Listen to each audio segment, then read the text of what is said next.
예.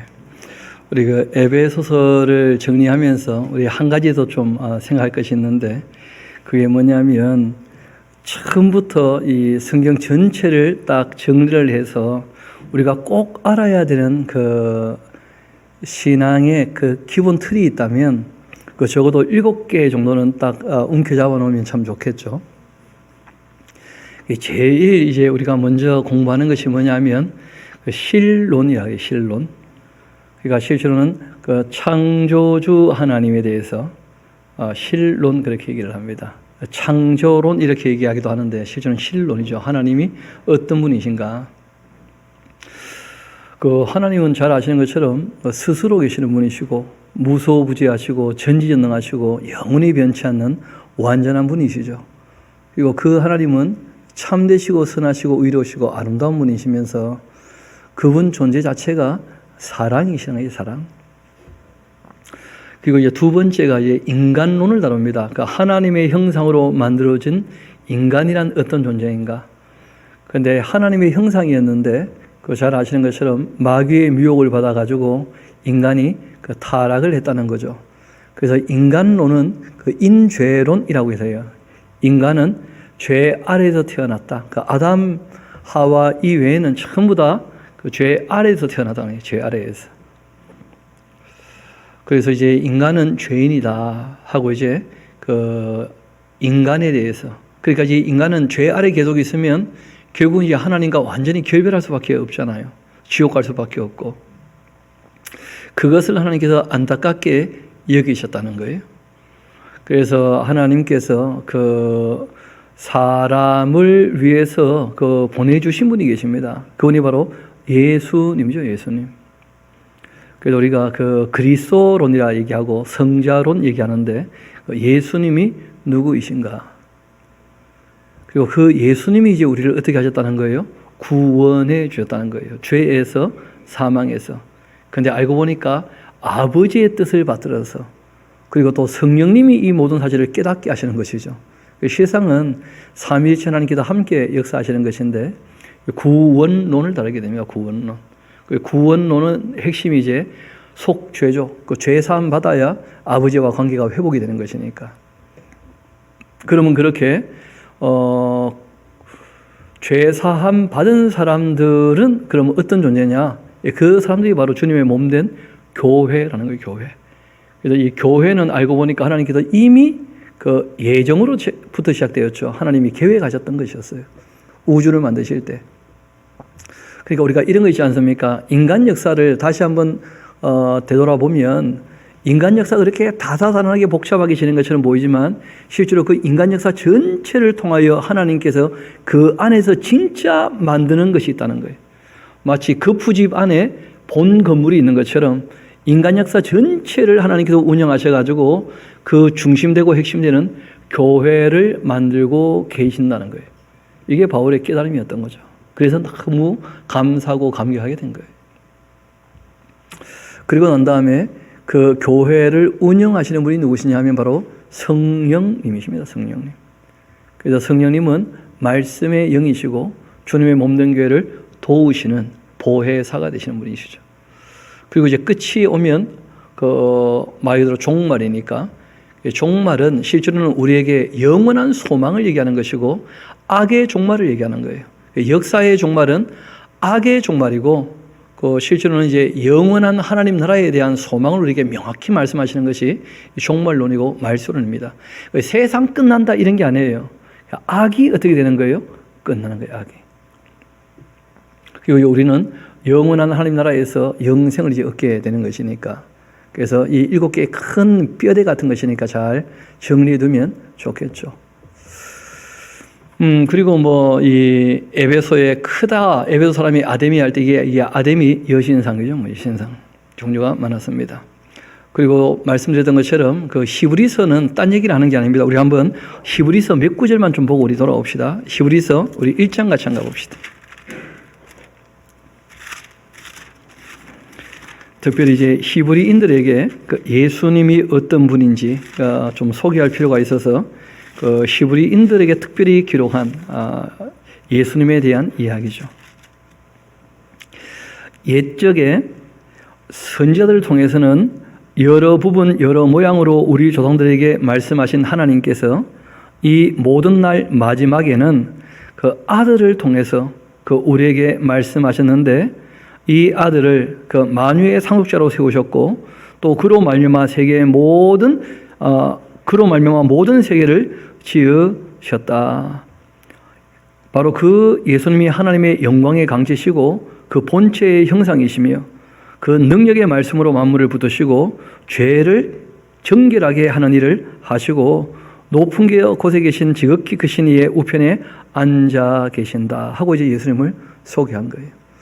그러니까 하나님 말씀을 완전케 하신 분이 누구시라는 거예요? 예수님이야, 예수님. 그래서 예수님은 구약의 여러 선지자들보다 훨씬 뛰어나신 분이라는 거예요. 그 다음에 그 4절에 보면 이런 말씀이 있죠. 그가 천사보다도 어떻다는 거예요? 훨씬 뛰어나다는 거예요. 그 이스라엘 백성들은 그 천사면 또 끔뻑 가는 모양인데, 그 예수님은 천사보다 훨씬 뛰어나신 분이에요. 왜냐하면 천사는 하나님의 그 피조물이고 예수님은 하나님의 독생자라는 거예요. 차원이 다른 것이죠. 그리고 이제 우리 2장 가게 되어지면 7절 보면 그럼에도 그 하나님께서 그 예수님을 잠시 동안은 천사보다 못하게 하셨다. 그런 얘기를 하시는 거예요. 사람 되어 이 땅에 오셨죠. 그렇죠?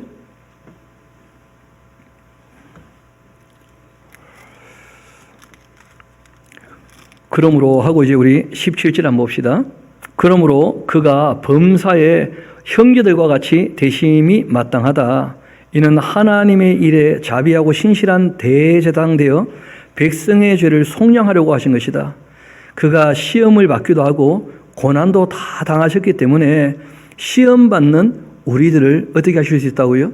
능히 도우실 수가 있다 하면서 예수님은 모든 선지자보다 뛰어나신 분이시고 그 선지자들의 글을 완성하신 분이시니까, 그리고 천사보다 뛰어나신 분이시다. 그리고 또 3장 3절 봅시다.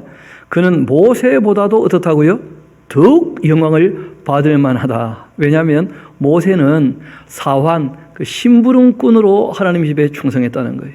반면에 예수님은 아들이심에도 충성했다는 거예요. 그러니까 예수님이 훨씬 더 위대한 것이죠. 또 우리 4장 같이 한번 가봅시다. 거기 보면 그러므로 우리는 두려워할 것이 있는데 그의 안식에 들어갈 약속이 남아있다 할지라도 너희 중에 혹 이르지 못할 자가 있을까 염려가 된다. 끝까지 이겨야 됩니다. 끝까지 견뎌야 되고 끝까지 가야 되는 거예요. 그러면서 이제 무슨 얘기를 하시느냐 하면 우리 8절 한번 같이 가봅시다. 만일 여호수아가 그 이스라엘 백성들에게 안식을 주었더라면 그 후에 다른 날을 말씀하지 않았을 거다. 그런즉 안식할 때가 하나님 백성에게 아직도 남아있다. 이미 그 안식에 들어간 자는 하나님이 자기의 일을 쉬신 것 같이 그도 자기 일을 쉴 텐데, 그러므로 우리가 저 안식에 들어가기를 힘써야 한다. 무슨 말이냐면 여호수아는 참된 안식을 주지 못했다는 거예요. 이스라엘 나라를 건국하신 분이지만, 그러나 우리에게 진짜 안식을 주신 분이 계시는데 누구냐면 영생복락을 누리게 하시는 예수님이라는 거예요. 그러니까 예수님은 구약의 모든 선지자보다도, 또한 천사보다도, 그리고 모세보다도, 그리고 여호수아보다도 어떤 분이라는 거예요? 더 뛰어나신 분이라는 거예요. 그리고 이제 이어 말씀하시는 것이 뭐냐면 14절 봅시다. 그러므로 우리에게 큰 제사장이 계시는데 승천하신 이 곧 하나님의 아들 누구시라고요? 예수님이시다. 그러니까 이 아론의 반차를 따르는 제사장들은 자기들도 죄가 있을 뿐 아니라 또 계속 죽어서 바뀝니까 안 바뀝니까? 계속 바뀌고 갈린다는 거예요. 반면에 멜기세덱의 반차를 따르는 제사장이신 예수님은 당연히 멜기세덱의 반차를 따르니까 아브라함과 동시대 인물 아닙니까?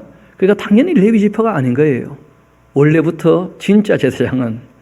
그리고 예수님도 시작도 끝도 없는 진짜 제사장이라는 거예요. 진짜 제사장. 일단 폐일은하고 어른이 그 자기보다 아랫사람에게 복을 비는 것처럼 이 멜기세덱이 아브라함에게 복을 빌었다고 한다면 예수님이 얼마나 크신 분인가 한번 생각해 보라는 거예요. 그래서 구약 전통의 모든 제사장보다 누가 위대하시다는 거예요? 예수님 위대하시다는 거예요. 실제로 이제 그 내용의 분량이 많아요. 그래서 그것이 어디까지 가느냐 하면 그 8장까지가 다 그 이야기로 넘어갑니다. 그래서 8장 1절 보면 그 모든 내용의 요약이 나오죠. 지금 우리가 하는 말의 요점이 바로 이건데, 바로 그러한 대제사장이 우리에게 계신다. 그분은 지금은 하늘에서 지극히 크신 이의 보좌 오른편에 앉아 계시는 분이시다. 예수님이잖아요, 예수님. 그래서 이 제사에 관계된 모든 법들에 대해서는 이렇게 말씀하십니다. 우리 13절 봅시다. 새 언약이라 말씀하셨음에 첫 것은 낡아지게 하신 것이니 낡아지고 쇠하는 것은 결국 어떻게 됩니까? 없어져 가요.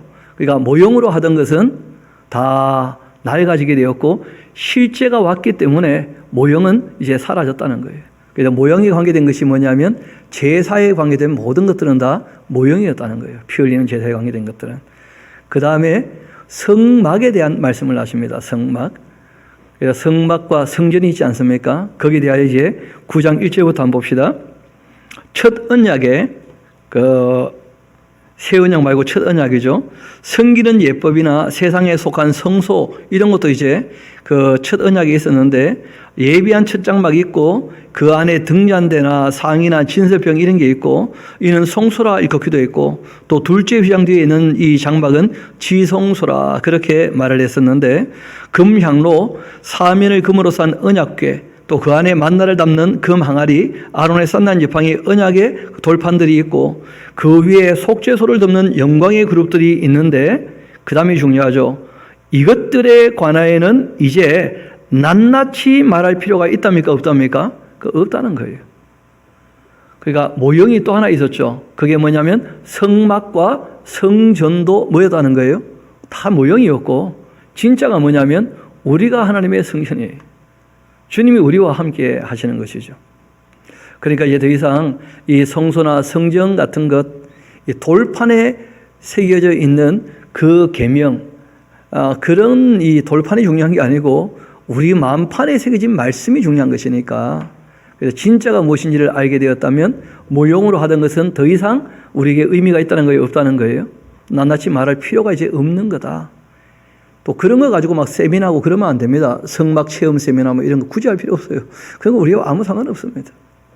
교회가 뭔지를 바르게 알게 되었다면 그건 전부 다 모형으로 지나가는 것이라는 것을 알게 될 것입니다. 우리 10절 같이 한번 가봅시다. 그 제사와 예물 그리고 이제 제사 음식들을 먹는 이 모든 것에 관해서 먹고 마시는 것, 여러 가지 씻는 것 이런 것은 다 육체에 모였다는 거예요. 예법일 뿐이었고 개혁할 때까지만 맡겨둔 것뿐입니다. 예, 개혁이 되었으니까 그 개혁이라는 말은 그 리폼이죠. 원래 폼으로 돌아가는 거예요. 원래 폼으로. 그래서 우리 신앙의 원형은 아브라함에게서 찾는 거예요. 아브라함에게서 자원에서 사랑으로 하나님을 섬기는. 그래서 이분은 어디 가서나 여호와를 위하여 뭘 쌓습니까? 제단을 쌓았더라. 그렇게 나와요. 그래서 장소가 중요한 것도 아니죠. 그렇죠? 그리고 꼭 목회자가 있어야 되는 것도 아니에요. 그리고 멜기세덱을 또 만나요. 목회자가 꼭 있어야 되는 것도 아니지만 목회자를 또 무시하거나 그러지도 않습니다. 그러지 않습니까? 그래서 이 아브라함이라는 분의 그 신앙생활을 보면 하나님을 어떻게 경외하고 생겼는지 그런 걸 알 수가 있어요. 그 신앙의 지도를 받는 것을 가볍게 여기지는 않았지만 그러한 사람에게 매여 있지도 않았다는 거예요. 그런 게 참 중요하죠. 하나님 말씀을 바르게 읽고 듣고 배워서 하나님의 뜻을 바르게 알고 있다면 그럼 주님의 뜻을 따라 살면 되는 것이니까요. 우리 한번 아브라함 얘기가 나왔으니까 한번 잠깐 짚고 갑시다. 창세기 18장 18절 우리 같이 한번 가봅시다. 하나님께서 아브라함을 왜 부르셨는가? 그 18절 19절 보면 그 내용이 나올 겁니다. 아브라함은 강대한 나라가 될 거고 천하 만민은 그로 말미암아 복받게 될 것 아니냐. 내가 그로 그 자식과 권속에게 명해서 여호와의 도를 지키면서 그러니까 꼭 문서로 기록해야 아느냐. 그렇지 않다는 거예요. 양심이 깨끗하면 하나님의 뜻을 아는 거죠. 여호와의 도를 지켜 의와 공도를 행하게 하려고 그를 택한 것 아니겠느냐. 택하신 이유가 여기 있는 거예요. 이는 나 여호와가 아브라함에게 대하여 말한 일을 이루려고 하는 것이다. 그리고 이 아브라함에 대한 평가도 한번 봅시다. 26장 같이 한번 가봅시다. 창세기 26장.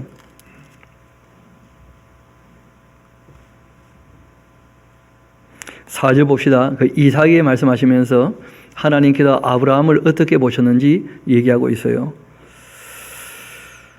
너의 자손을 하늘의 별처럼 번성하게 하고 이 모든 땅을 내 자손에게 줄 텐데 너의 자손으로 말미암아 천하 만민이 복받게 될 거다. 이유는 아브라함이 내 말에 순종했고 내 명령과 내 계명과 내 율례와 내 법도를 어떻게 했다고요? 지켰다는 거예요. 그렇다고 해서 아브라함이 처음부터 완연했느냐? 그렇지는 않겠죠. 하나님이 정말 바라시는 게 있어요. 우리 한번 창세기 17장 1절 같이 한번 봅시다. 조금 앞으로 가서 하나님이 원하시고 바라신 대로 이제 아브라함은 하나님과 100년 동안 동행하면서 정말 그러한 인물이 된 것인데요. 우리 창세기 17장 우리 1절 봅시다. 아브라함이 99세 때에 그 여호와께서 아브라함에게 나타나서 그에게 이르시되 나는 전능한 하나님이다. 그러니까 너는 내 앞에서 행할 때 어떻게 하라고요? 완전하면 좋겠다. 그래서 한 25년 동행을 했는데 하나님 보시기에 아직 아니라는 거죠. 그렇죠? 그래서 앞으로 더 계속 발맞춰 나갈 텐데 내가 전능하니까 너도 내 앞에서 어떻게 하라고요? 완전하면 좋겠다. 그렇게 부탁을 하신 거예요. 그리고 아브라함이 죽고 난 다음에 하나님께서 평가하신 것이 뭐냐면 아브라함은 내 말을 다 지켰다. 그렇게 말씀하셨다는 거예요. 이런 것이 이제 우리 신앙의 가장 기본이 되는 본이라는 거예요. 우리의 모범이 되는 것이죠. 다시 우리 히브리서 돌아오도록 합시다. 그래서 12절 안 보면 이런 말씀이 있죠. 염소와 송아지의 피로 하지 않고 오직 자신의 피로 영원한 속죄를 이루셨는데 단번에 어떻게 되셨다고요? 성소에 들어가셨다. 그러니까 예수님께서 십자가에 달리실 때 성소와 지성소 사이에 휘장이 있지 않습니까? 그 휘장이 위로부터 아래로 찢어졌다는 거예요. 그러니까 우리가 예수님으로 말미암아 하나님께 나아갈 수 있는 담력을 얻게 되었다는 거예요. 그러니까 더 이상 구약의 성소는 우리와 아무 상관이 없는 것이죠. 그래서 우리가 그 예배할 때 강대상을 자꾸 제단이라는 표현을 쓰는데 그건 좋은 표현이 아닙니다. 제단이면 누구 하나 죽어야 될 거 아니에요. 제물을 바쳐가지고. 우리는 하나님께 제물을 바치지 않고 제사하는 것이 아니기 때문에 예물을 드립니다. 사랑해서. 그렇지 않습니까? 헌물을 드리고 헌금을 하는 것은 예물이죠. 예물. 하나님 앞에. 그리고 우리는 하나님께 예배하기 위하여 모이는 거예요. 예배하기 위하여. 그래서 하나님 앞에 우리가 예배를 하는 것이고 그리고 하나님 말씀을 함께 배우는 것이고 하나님을 찬양하는 것이고 하나님께 기도하는 것이고 실제로는 하나님 앞에 인사로 오는 거예요. 예배하러 오는 것은 예를 갖추고 절하는 것이니까. 그리고 한 주간 동안 그 말씀을 따라서 하는 것이 진짜 우리 몸으로 드리는 산 제물로 드리는 영적인 예배가 되는 것이죠. 또 우리 그 10장으로 같이 한번 가보도록 합시다. 그래서 이 율법은 할 때 이 율법은 제사와 또 제물과 그리고 성전에 관계된 그 모든 율법은 그런 뜻입니다. 장차 올 좋은 일의 그림자일 뿐이었다. 모형이었죠. 참 형상이 아니기 때문에 이제 해마다 늘 드리는 같은 제사로 나오는 자들은 언제나 실제로는 그 제사 가지고는 온전하게 할 수 없었다는 거예요. 그렇지 않다면 섬기는 자들이 단번에 정결하게 되어서 다시는 죄를 깨닫는 일이 없어질 텐데 어찌 제사 드리는 일을 그치지 않았겠는가. 그러나 이 제사들은 구약의 짐승을 잡아드리는 제사는 오히려 해마다 죄를 기억나게 하는 것이 된다는 거예요. 황소나 염소의 피는 사람의 죄를 없이 할 수 없습니다. 이유는 단순하죠. 값이 안 맞아요, 값이. 그럼 사람이 귀합니까? 소가 귀합니까?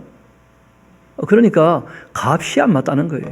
이런 원래 속건제를 할 때에도 5분의 1을 더해서 그러니까 원래 값보다 더 좋은 것으로는 들 수 있지만 속건하고 속죄하려면 그보다 못한 것 가지고는 그 값이 지불 안 되는 거 아니에요. 그러니까 소나 양의 피 가지고는 죄를 사할 수 없어요. 그러니까 오히려 죄를 기억나게 하는 것이고 하나님 말씀에 순종하면 만나 주신 것이지 예수님이 피를 흘리기 전까지는 어느 누구도 죄 사함 받지 못합니다. 그래서 이제 예수님께서 피를 흘리시고 그리고 부활하시고 승천하셨을 때 드디어 늘 하나님 앞에서 참소하던 그 사탄이 하늘에서 쫓겨 내려오게 되는 그런 장면을 보게 되는 것이죠. 이어봅시다. 그러므로 5절 주께서 세상에 임하실 때에 이르시되 하나님께서 제사나 예물을 원하지 아니하시고 오직 나를 위하여 한 몸을 예비하셨도다. 번제와 속죄제는 기뻐하지 아니하신다. 이에 내가 말하기를 하나님 보시옵소서 두루마리 책에 나를 가리켜 기록된 것과 같이 내가 하나님의 뜻을 행하러 왔나이다 하고 예수님께서 그 아버지 하나님의 뜻을 행하셨다는 거예요. 내 뜻대로 마옵시고 아버지 뜻대로. 그래서 예수님은 대제사장이시면서 자신이 제물이었다는 거예요. 하나님의 어린 양, 죽임당하신 어린 양. 위에 말씀하시기를 주께서는 제사와 예물을 번제와 속죄제는 원치도 않고 기뻐하지도 아니하신다 하셨고 이는 다 율법을 따라 드리는 것인데 그 위에 말씀하시기를 보시옵소서 내가 하나님의 뜻을 행하러 왔나이다 그렇게 했으니 이는 그 첫째 것을 피하신 이유는 둘째 것을 세우려 하신 거다. 그래서 이 뜻을 따라서 예수 그리스도의 그 몸을 예수님께서 몸이 죽으셨다는 거예요. 단번에 들이심으로 말미암아 우리가 거룩함을 얻게 되었어요. 죄의 사함 받게 된 거예요. 죄값이 치루어졌기 때문에. 제사장마다 매일 서서 섬기며 자주 같은 제사를 드리되 이 제사는 언제나 죄를 없게 하지 못합니다. 구약의 그 제사는 죄를 없이 하는 제사가 아니었다는 거예요. 순종하기 때문에 만나 주신 것이지 죄를 잠깐 가리는 것 뿐이었지 오히려 죄가 기억나게 하는 제사였다는 거예요. 나 때문에 애꿎은 동물들이 죽어가는구나 하면서. 오직 그리스도는 죄를 위하여, 그 죄를 위하면 안 되죠. 하나 그 빠진 말을 넣으시면 되겠습니다. 죄를 없애기 위하여, 죄를 사하기 위하여 그렇게 돼야죠. 죄를 위해 주면 어떡합니까? 그러니까 좀 말이 쉽지가 않은 부분이 있는 거죠. 그래서 그 죄를 사하시기 위하여서 한 분이지만 영원한 제사를 드리신 거예요. 한 분이지만 하늘 우편에 앉아 계십니다. 그 후에 자기 원수들을 자기 발등상에 서게 하시길 때까지 기다리시는데 그가 거룩하게 된 자들을 한 번의 그 제사로 영원히 온전하게 하셨다는 거예요. 하나님께서 하신 것 우리가 이루어 가야 됩니다. 이 땅에서. 행하여 완전하라 하신 말씀대로. 또한 성령이 우리에게 증언하시되 주께서 이르시되 그날 후로는 그들과 맺을 언약이 있는 것이라 하시고 내 법을 이제는 어떻게 하신다고요? 그들의 그 마음에 둘 거고 그들의 생각에 다 기록하리라. 그렇게 하신 후 또 그들의 그 죄와 그들의 불법을 내가 다시는 기억하지 않겠다. 그렇게 하셨다. 이것들을 다 사하셨기 때문에 다시는 죄를 위하여 제사 드릴 것이 있습니까? 없습니까? 없어요. 더 이상 피 흘리는 제사는 없습니다. 그래서 우리가 늘 말씀으로 씻고 바르게 하려고 애를 써야 되는 거예요. 말씀으로 예 씻는 거예요. 그러므로 형제들아 우리가 예수의 피를 힘입어서 성소에 들어갈 담력을 얻게 되었으니까 그 길은 우리를 위하여 휘장 가운데 이뤄놓으신 새로운 우리가 살아가야 될 길이고 휘장은 곧 그의 육체지 않는가. 또 하나님의 집 다스리는 큰 제사장이 계심에 우리가 마음에 그 피 뿌림을 받아가지고 이 악한 양심으로부터 벗어나서 몸은 맑은 물로 씻음을 받았으니까 참 마음과 온전한 마음으로 하나님께 나아가자. 여러분 실제로 예수님의 살과 피는 결국 뭐라고 성경이 얘기하고 있습니까? 예수님의 말씀이라는 거예요. 예수님께서 내 살과 내 피를 먹고 마시라 그렇게 얘기할 때 많은 사람이 다 떠나갔지 않습니까? 그때 예수님께서 너희들도 나를 떠나고자 하느냐 하고 제자에게 얘기했을 때 베드로가 생명의 그 말씀이 주께 계시며 그러니까 예수님의 피와 살은 곧 예수님의 말씀을 얘기하는 거예요. 그게 예수님의 또 실체이기도 하시죠. 그렇죠? 말씀이 뭐가 되신 거예요? 육체가 되셔서. 그래서 피 뿌림으로 깨끗하게 되었다는 말이 딴 게 아닙니다. 말씀으로 깨끗하게 되는 거예요. 우리가 다. 그래서 참된 마음과 온전한 믿음 가지고 하나님께 나아가야죠. 또 약속하신 이름이 이쁘시니 우리가 믿는 도리의 소망을 움직이지 말고 굳게 잡아야 됩니다. 서로 돌아봐서 사랑, 선행 이런 것을 격려해주고 모이기를 피하는 어떤 사람들의 습관을 따르지 말고 오직 권하여서 마지막 날이 가까이 올수록 우리가 더욱 잘 모이면 좋겠다. 말씀을 배우기 위해서 모이자는 거예요. 그래서 두세 사람이도 모이면 함께 말씀을 나눌 수 있죠. 또 우리가 진리를 아는 지식을 받은 후 그 다음 짐짓죄를 범한다면 말씀드렸죠. 사는 제사가 없는 죄가 있다는 거예요.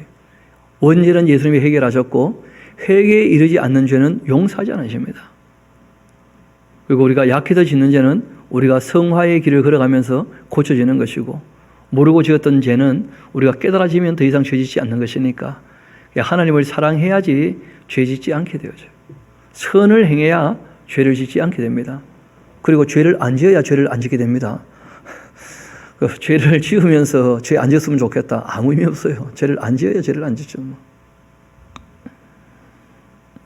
거의 한 번은 택시를 탔는데 67세 되신 할아버지가 운전을 하시더라고요. 그런데 염주가 있고 이분이 무슨 얘기를 하고 싶어 하시더라고. 그러니 저한테 뜬금없이 참 나이 들면 욕심을 버릴 줄 알았는데 나이 들수록 자기는 욕심이 더 생긴다는 거예요. 왜냐하면 오히려 젊을 때는 기회가 많으니까 욕심을 안 부렸는데 나이가 많아지니까 이제는 다시는 못한다 생각하니까 더 막 급해지고 더 욕심을 부리고 더 움켜잡고 그런다는 거예요. 나이가 들수록. 그러면서 저한테 물어보더라고요. 손님, 욕심을 부리려면 어떻게 하면 됩니까? 제가 대답을 해줬죠. 버리면 됩니다. 욕심을 안 내면 됩니다. 그랬더니 그분이 웃으시더라고. 그렇죠. 욕심을 안 내면 되죠. 욕심 안 가지려면. 그래서 자기가 그러시는 거예요. 점점점 이상하게 된다. 돈에 왜 집착을 하느냐. 자기가 생각할 때는 그렇다는 거예요. 돈이 없으면 여자도 안 붙는데.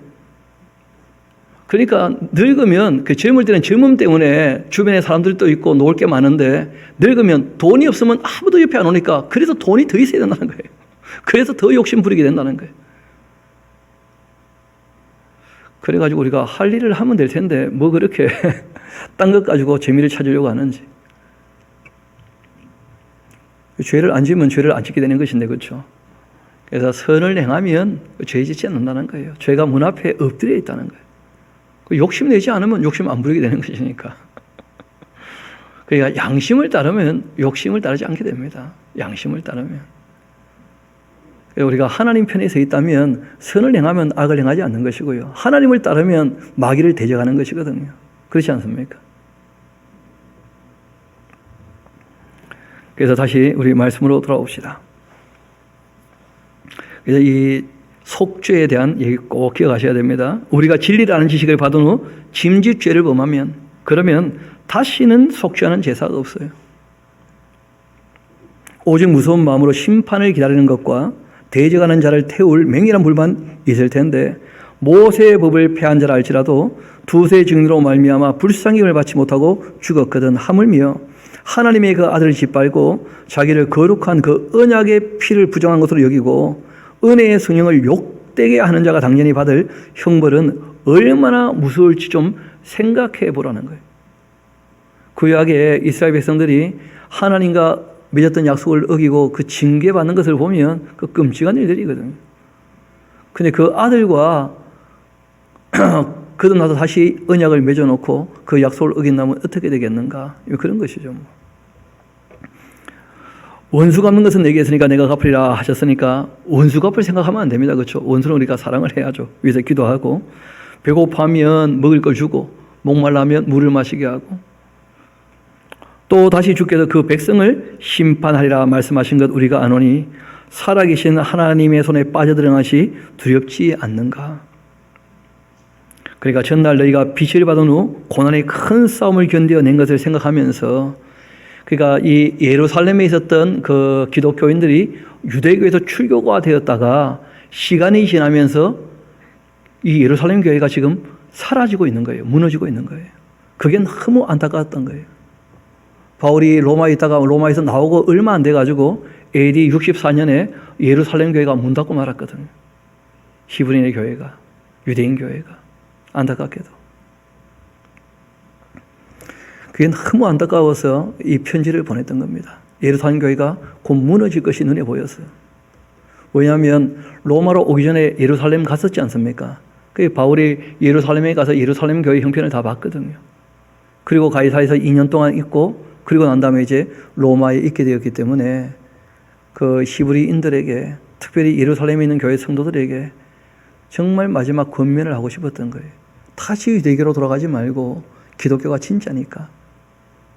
선지자보다 예수님이 얼마나 더 뛰어나시냐, 천사보다 얼마나 더 위대하시냐, 모세보다 얼마나 더 충성되시냐, 여호수아가 줄 수 없는 참된 안식은 우리 예수님만이 줄 수가 있다. 구약의 대제사장은 다 모형이었고 예수님이 진짜 아니냐. 그때 성경 선막도 다 무너지게 되는 것이고, 왜냐하면 이 말씀을 쓰시고 그 AD 70년이니까 10년 채 안 돼가지고 예루살렘 성전 무너지고 말거든요. 그러니까 그걸 바라보면서 예루살렘에 남아있으면 안 된다는 거예요. 진짜가 뭐겠냐는 거예요, 대체. 그리고 재물도 예수님이 온전한 재물이 되셨으니까 더 이상 우리가 속죄를 위하여 제사할 게 없는 거 아니겠냐는 거예요. 그래서 이런 말씀을 바르게 알아들었다면 그 예루살렘에서 다 이 교회가 디아스포라 되거든요. 다 흩어지거든요. 그러고 이제 어디에 가 있든지 유대인 교회도 신앙생활을 바르게 할 수 있었겠죠. 성전이 중심이 아니구나. 우리 신앙생활이. 우리 마음이, 우리의 몸이 주님의 성전이구나. 그럼 이제 확실히 또 알게 되겠죠. 좀 더 봅시다. 32절 다시 봅시다. 전날에 너희가 빛을 받은 후 고난의 큰 싸움 견뎌낸 것 생각해라. 혹은 비방과 환난으로도 사람에게 구경거리가 되고, 혹은 이런 형편에 있는 자들과 상의하는 자가 되었으니까 너희가 갇힌 자를 동정하고 너희의 소유를 빼앗기도 기쁘게 당한 것은 더 낫고 영광한 소유가 있는 줄 알기 때문 아니냐. 그러므로 너희 탐대함을 버리지 마라. 이것이 큰 상을 얻게 하는 것 아니냐. 너희에게 인내가 필요한 이유는 너희가 하나님의 뜻을 행한 후 약속하신 것을 받기 위함이니까. 끝까지 견뎌야 돼요. 인내가 필요한 거예요. 잠시 잠깐 후 오실 이가 오실 텐데 지체하지 아니하실 거야. 나의 의인들은, 하나님께서 의롭다고 여기시는 사람들은 믿음으로 산다는 거예요. 믿음으로. 의인은 믿음으로 말미암아 살리라. 하나님을 끝까지 신뢰하는 게 진짜 의로운 사람이죠. 또한 뒤로 물러가면 하나님께서 기뻐하지 않으신다는 거예요. 신앙에 발을 들였다면 물러날 수 없는 것입니다. 우리는 뒤로 물러나 멸망할 자가 아니고 오직 영혼을 구원함에 이르는 믿음 가진 자가 아니냐. 그러니까 이제 이 유대인들에게 하시는 말씀이니까 믿음이라는 것이 뭐겠는가. 바라는 것들의 실상, 우리 주님께서 약속하신 것이 실제로 이루어진다고 믿어야 되지 않겠냐는 거예요. 왜냐하면 보이지 않지만 역사라고 하는 증거, 구약 성경이라고 하는 확실한 증거를 우리는 갖고 있지 않냐는 거예요. 하나님은 말씀하신 대로 다 하십니까, 안 하십니까? 구약에서 다 그렇게 해오셨기 때문에 예수님께서 천국을 보장하셨다면 그 일도 반드시 이루실 거라는 거예요. 믿음은 그런 것이니까 하나님께서 하신 일들을 기억하면서 하나님이 하실 일을 확실히 믿으라는 거예요. 그래서 이 믿음이라는 것에 대한 얘기를 쭉 하면서 우리 믿음의 선조들이 있지 않냐는 거예요. 다 그렇게 믿음을 가지고 하나님 하실 일들을 바라보면서 한 걸음 한 걸음 나왔다는 거예요. 그들처럼 우리도 믿음을 가져야 될 텐데 진짜 우리가 바라고 따라야 될 분은 또 따라오고 계셔요. 그러니까 우리 믿음의 조상들은 완전하신 분들이 아니거든요. 잘한 것도 있지만 잘못한 것도 있습니까? 없습니까? 있잖아요. 그러니까 우리도 그들처럼 믿음 생활을 하려면 누구를 바라야 되느냐? 누구를 바라봐야 되느냐? 우리 12장 같이 한번 봅시다. 이러므로 우리에게 구름같이 둘러싼 허다한 증인들이 있으니까 모든 무거운 것과 얽매기 쉬운 죄를 다 이제는 벗어버리고 인내로서 우리 앞에 당한 경주를 하면서 믿음에 주고 또 온전하게 하시는 분이신 누구를 바라보자고요? 예수님을 바라보자고. 그러니까 구약을 우리가 다 알아도 복음서에서 예수님 어떤 분인지 제대로 알지 못하면 그러면 참된 믿음 갖기 쉽지 않다는 거예요. 왜냐하면 예수님께서 신약에 와서 구약을 완성하셨거든요. 율법을. 그러니까 온전케 하시는 분이신 누구를 바라보자고요? 예수님을. 율법을 완성하신 분이시니까. 그리고 이제 실제로 어떻게 할지에 대해서 몇 가지 말씀을 하시는 거예요. 하나님은 아버지시니까 아들을 징계하는 것처럼 징계를 하니까 우리 삶 가운데 고난이 있는 것이다. 그러니까 아버지니까 아들을 징계하는 거야. 그러니까 고난을 두려워하지 말라는 거예요. 고난이 닥치는 것은 하나님이 보호를 안 해주셔서 고난이 닥치는 것이 아니고 하나님이 아버지니까 자녀 보고 정신 차리고 바르게 하라고 징계를 하시는 거다. 그러니까 고난에 대한 이해를 좀 달리 하라는 거예요. 어려움이 닥쳐왔을 때. 그리고 정말 약속하신 대로 예수님께서 어떻게 하실 거라는 거예요? 곧 오실 거니까. 또 예수님께서 안 오셔도 우리가 곧 그 앞에 또 갈 것이니까. 얼마 안 남았다는 거예요. 반드시 그 앞에 서게 될 것이니까. 그러니까 우리가 하나님 앞에 설 때까지 끝까지 뒤돌아가지 말고 옛날로 돌아가지 말고 한 걸음 더 앞으로 나아가도록 그렇게 고민하신 내용이 이 히브리서 내용입니다. 그러니까 히브리인들이 갖고 있는 유대인들이 갖고 있는 그 많은 전통과 예수님을 비교하면서 예수님이 얼마나 위대하신지를 그들에게 다시 한번 각인시키고 그 정말 주님 앞에 돌아왔을 때 하나님 앞에 약속했던 그 약속, 그 다짐 잊지 않도록 잃어버리지 않도록 그렇게 특별히 부탁하신 내용이 이 히브리서 내용입니다. 자, 우리 이어서 이제 빌레몬서 같이 보고자 합니다. 빌레몬서. 말씀드렸던 것처럼 이 빌레몬서는 바울이 로마 셋집에 있을 때 빌레몬 장로님이 스승이 되었던 이 바울이 그 빌레몬 장로님에게 아주 개인적으로 부탁한 내용이에요. 그 부탁한 내용은 딴 게 아니고 빌레몬 장로님 집에 노예였던 이 오네시모가 도망쳐서 바울을 만나고 회심을 내서 이제 빌레몬 장로님께 용서를 빌러 가야 되는 입장인데 참 너무 두렵다는 거예요. 그 두 가지 때문에 두려워요. 돈을 훔쳐 나왔는데 갚을 돈이 없어요. 그 참 난감하지 않습니까? 용서는 빌어야 되겠는데, 돈이 있어야 말이지. 다 썼는데. 그렇다고 뭐 벌 수도 없는 입장이거든요. 노예였으니까. 그리고 또 한 가지는 뭐냐면, 노예가 도망쳤다가 잡혔을 때 이제 실제로는 십자가에 보통 못을 박았다는 거예요. 도망가는 발에다가 못을 받는 거예요. 또 일하기 싫어하는 손에다가 못을 받는 거예요. 그러다 보니까 이제 이 노예들이 그 길가에 이렇게 나무 기둥에 이렇게 못박혀가 걸려 있으면 그럼 이제 로마 병정이 그것을 지키고 있고 지나가는 사람들이 노예는 도망가면 저렇게 되니까 하고 공포를 자꾸 심어주는 거죠.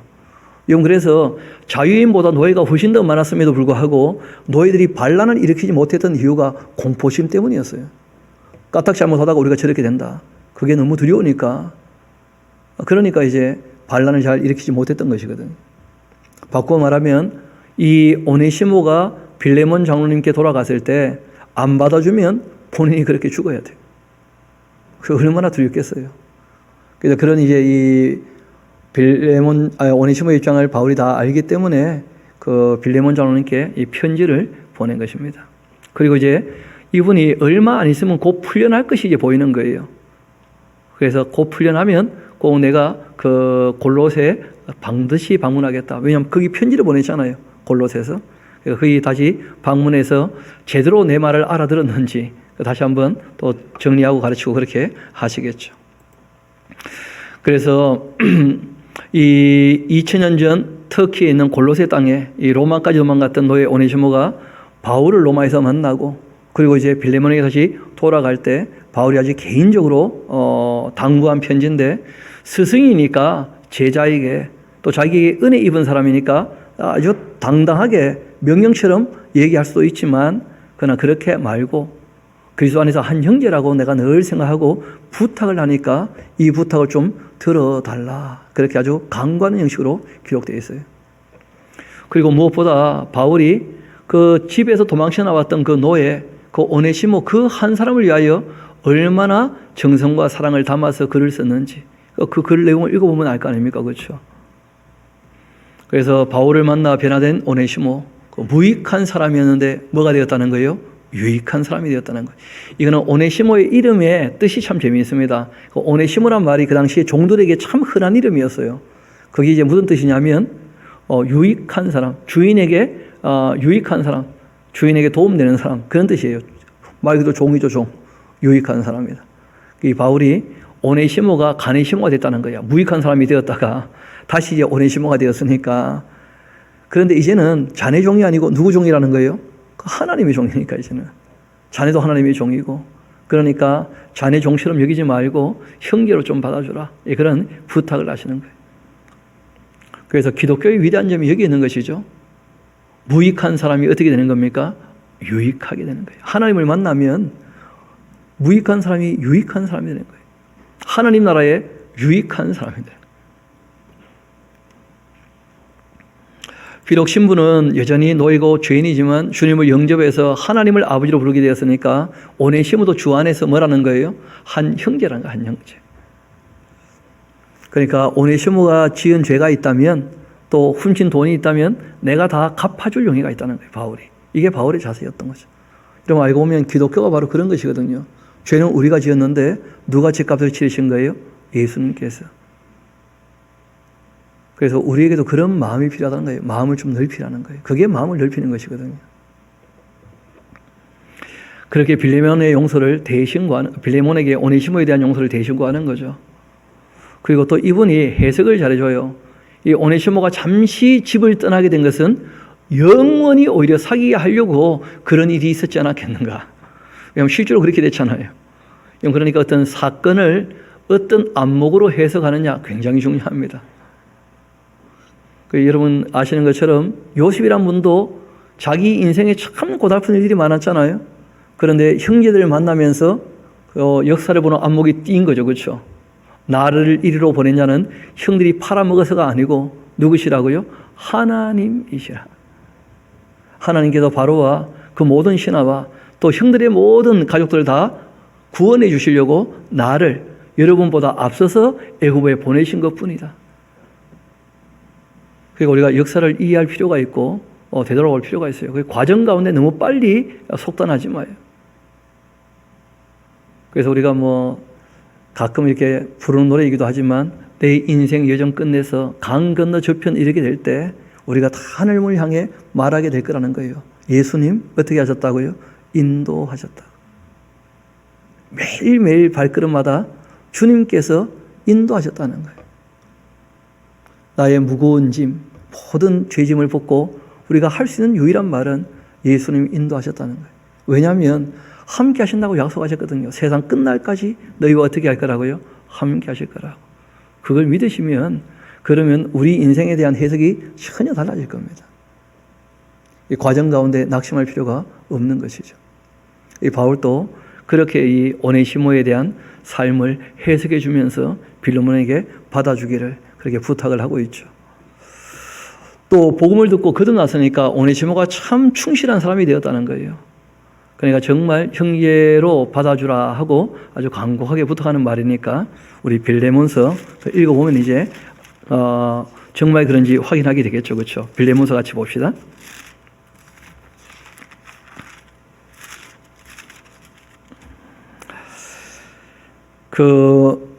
두기고라는 분이 이 편지를 들고 갔다 그랬지 않습니까? 그렇죠? 그러면 이제 빌레몬 장로님 집 앞에서 장로님 편지요 하고 얘기를 했을 거예요. 그러면 이게 누구야? 누구 소리야? 하고 나와보면 아니 이 사람 두기고 아닌가? 하고 막 반가워서 안고 하는데 보면 옆에 옛날에 많이 봤던 애가 하나 있죠.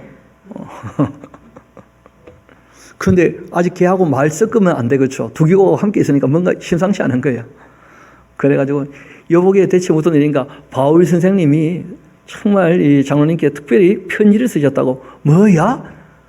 그럼 내 읽어봐야지 하고 그 편지 들고 이제 안방으로 들어가면서 두기고 보고 빨리 들어오라고. 그런데 오네시모는 감히 못 따라 들어갑니다. 그렇지 않습니까? 그리고 이제 힘껏 보는 거죠. 빌레몬 장로님이 오네시모를. 그리고 문을 꽝 닫아요. 근데 힘껏 닫으면 조금 또 열리는 거라. 거기 이제 오네시모가 이렇게 보고 있습니다. 왜냐하면 빌레몬 장로님이 웃으면 살 것이고 빌레몬 장로님이 이게 뭐야 하면 죽는 거 아니에요 지금. 그러니까 이 오네시모는 문 밖에서 정말 가슴 졸이고 있을 거예요. 그러면 또 이 빌레몬 장로님 부인 되시는 아비아 권사님이 아니 두기고 왔다고요? 잠깐만요. 우리 집에서 제일 맛있는 게 뭐야? 하면서 또 부엌에 가서 막 이것저것 준비를 할 거예요. 그렇죠? 그럼 빌레몬 장로님은 또 급해가지고 읽기 시작할 겁니다. 그러면 또 주방에서 같이 읽어요 같이 하고 또 한 소리 할 겁니다. 그렇죠? 그래가지고 이제 그 안방에 보면 다 모여 앉게 되는 거예요. 빌레몬 장로님, 아비아 권사님, 그리고 그 옆에 이제 아키포 그 아들까지 다 그렇게 둘러앉게 되겠죠. 그리고 들고 가지야 함께 앉으면 그 빌레몬 장로님이 자기에게 보낸 그 편지를 이제 읽게 될 겁니다. 그리스도 예수를 위하여 갇힌 자 된 바울과 및 형제 디모데는, 바울이 잘 안 쓰는 편이죠. 갇힌 자 된 이런 말 잘 안 쓰는데 개인적인 편지에서 우리의 사랑을 받는 자고 동력자인 빌레몬과 또 자매 아비아와 하면 그런 사람이 옆에 있다가 봐요, 당신한테만 보는 게 아니잖아요 하면서 자기 이름도 나오니까 우리와 함께 병사된 아키포와, 병사되었다는데 지금 도망쳐서 집에 와 있잖아요. 그렇죠? 일은 안 하고 하면서 이제 좀 그럴 겁니다. 너의 집에 있는 교회, 이게 중요하죠. 실제로 골로새 지역의 교회 중 이 빌레몬 장로님의 집도 교회였다는 거예요. 너의 집에 있는 교회. 편지를 하는데 하나님 우리 아버지와 주 예수 그리스도로부터 은혜와 평강이 너에게 있을지어다. 아멘. 내가 항상 하나님께 감사하면서 기도할 때마다 빌레몬 그 자네를 말하는 것은 우리 주 예수의 외소와 및 모든 성도에 대한 너의 사랑과 믿음이 있음을 내가 늘 듣고 있기 때문이다 하면서 막 한껏 자랑스러워 하시는 거예요.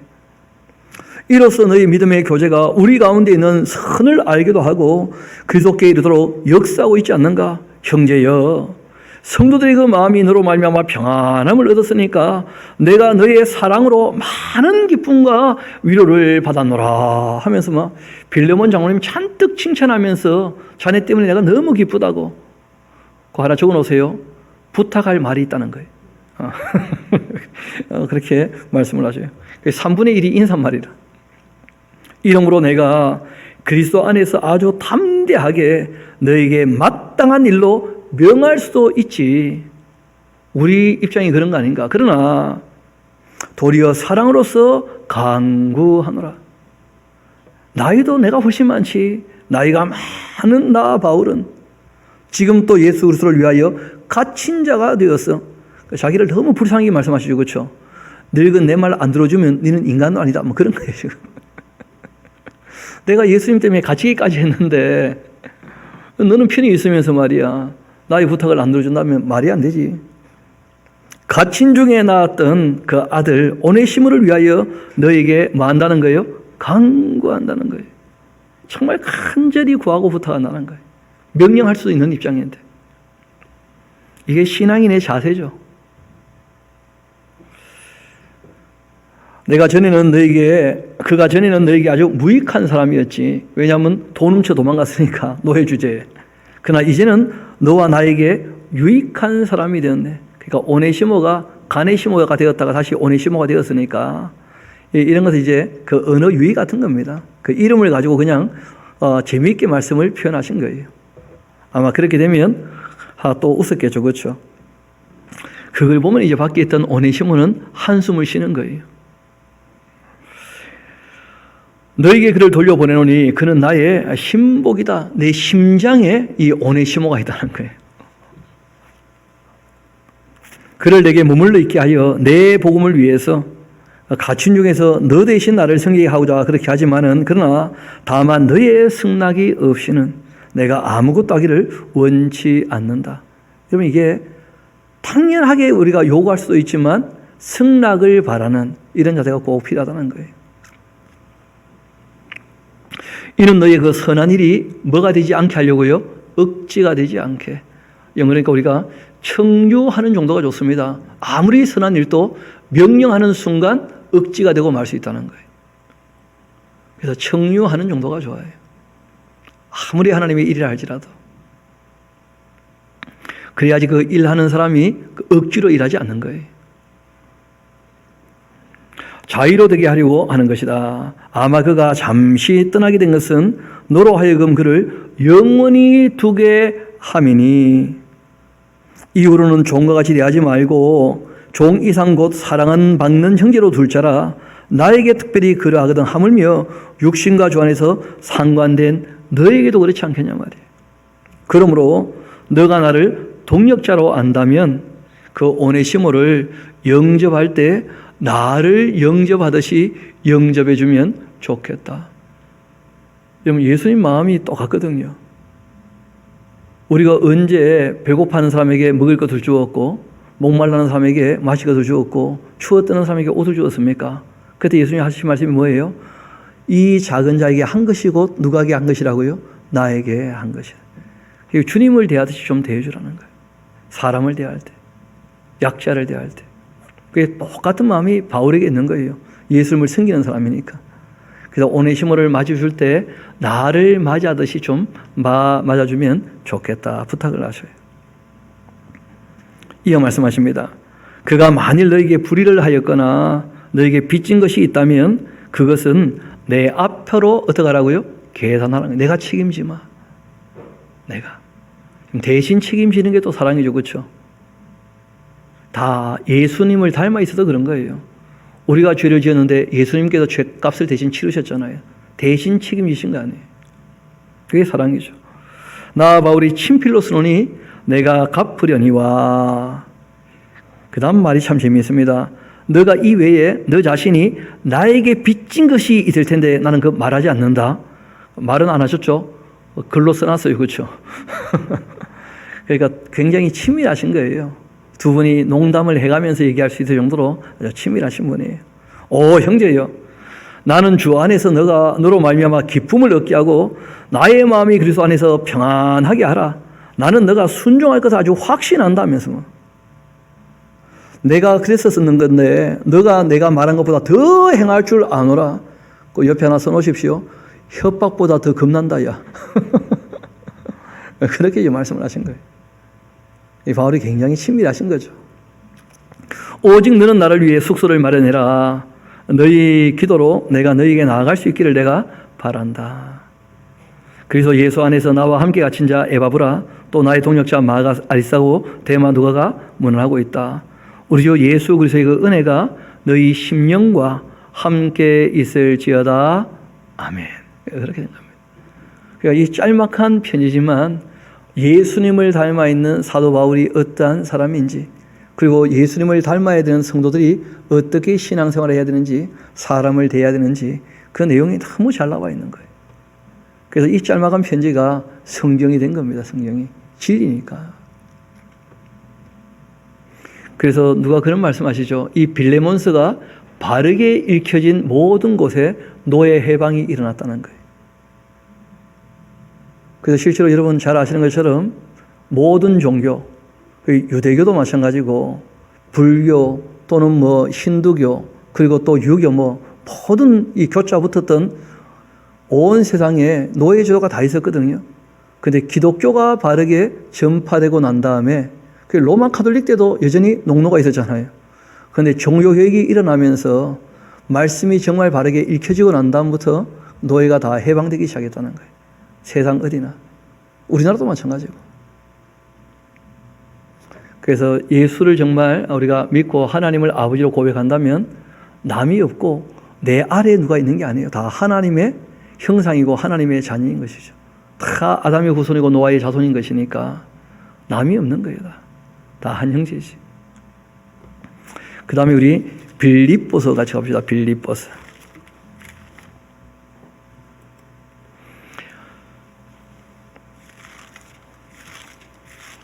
그러니까 이 사도 바울의 편지를 연대기 순으로 정리 안 해놓고 이제 여기저기 갖다 놨으니까 그 참 그냥 순서대로 읽어서는 무슨 말인지 알기가 참 어려운 거예요.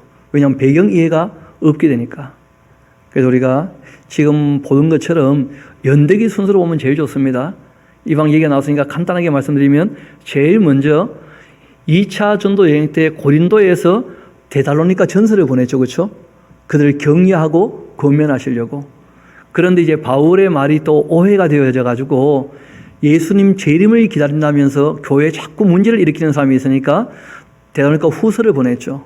그 후서는 예수님을 기다리는 사람의 자세에 대하여 교정하기 위하여 보낸 편지였습니다. 그리고 이제 잘 아시는 것처럼 2차 전도여행 끝나고 3차 전도여행 때 그 에베소에 이제 머물게 되지 않습니까? 에베소에 머물 때 이제 그 거짓 사도와 거짓 선지자들이 활동하기 시작하면서 다른 복음이 교회 안에 전해지기 시작하는 거예요. 그리고 이제 다른 예수, 다른 영이 전파되기 시작하니까 바울이 사도의 권위가 있어야지만 이런 것을 해결할 수가 있거든요. 그래서 에베소에 이르게 될 때 바울도 사도임을 확증해 주시고, 그리고 이제 갈라디아서, 고린도전서 같은 것이 다 교정을 위한 편지였죠. 그러니까 진짜 복음을 알고 신앙생활을 하려면 어떻게 해야 되는가, 그게 다 교정하시려고 보낸 편지예요. 그리고 이제 고린도전서를 보냈음에도 불구하고 고린도 교회는 문제가 해결이 안 됐잖아요. 디모도 쫓겨나고 바울이 또 갔다 왔는데도 안 되고, 그러니까 아주 이 거친 편지를 보내고 난 다음에 디도를 이제 보내가지고 고린도 교회 문제가 다 해결이 되었죠. 해결이 되어도 이제 디도가 또 안 오니까 바울이 마게도냐를 거쳐가지고 고린도 가려고 하다가 마게도냐에서 디도를 다시 만나서 보낸 편지가 고린도 후서였죠.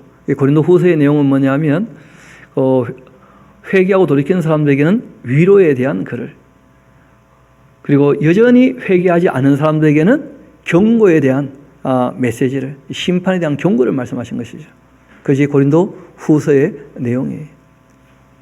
그리고 난 다음에 이제 바울이 에베소에 왔다가 다시 이제 그 고린도에 한 3개월쯤 머물면서 다른 복음이 아니고 진짜 복음과 또 이 엉터리 은사가 아니고 진짜 신령한 은사가 무엇인지 다 정리를 해서, 그래서 이제 이 고린도에서 로마에 보낸 편지가 로마서죠. 그래서 우리가 그것을 교리서신이라 그래요. 그리고 이제 예루살렘으로 왔다가, 그리고 가이사랴에 가서 2년 있다가 다시 이제 로마로 가서 한 2년 머물게 될 때, 그때 정말 예수님의 모습이 어떠해야 되는가, 그 예수님의 모습을 닮아 우리가 또 어떻게 살아야 되는가, 그 내용들을 이 골로새서에 다 기록을 했죠. 그리고 그 주님의 몸된 교회는 또 무엇인가, 딴 영이 아닌 성령께서 운행하시는 교회는 어떠해야 하는가, 그게 바로 에베소서로 기록이 된 것이죠. 그래서 이런 이 로마서, 골로새서, 에베소서는 뭐라고 한다고요? 교리서신이라 그렇게 얘기를 해요. 그리고 이제 이 빌레몬서 같은 경우는 오네시모라는 한 사람을 위하여 부탁하는 글이죠. 그렇죠? 빌레몬에게. 그래서 당부서신이라 그렇게 우리가 얘기할 수 있습니다. 그리고 빌립보서는 빌립보 교회에 문제가 생겼다는 거예요. 우리 한번 봅시다. 빌립보서. 이 빌립보서도 교정서신입니다.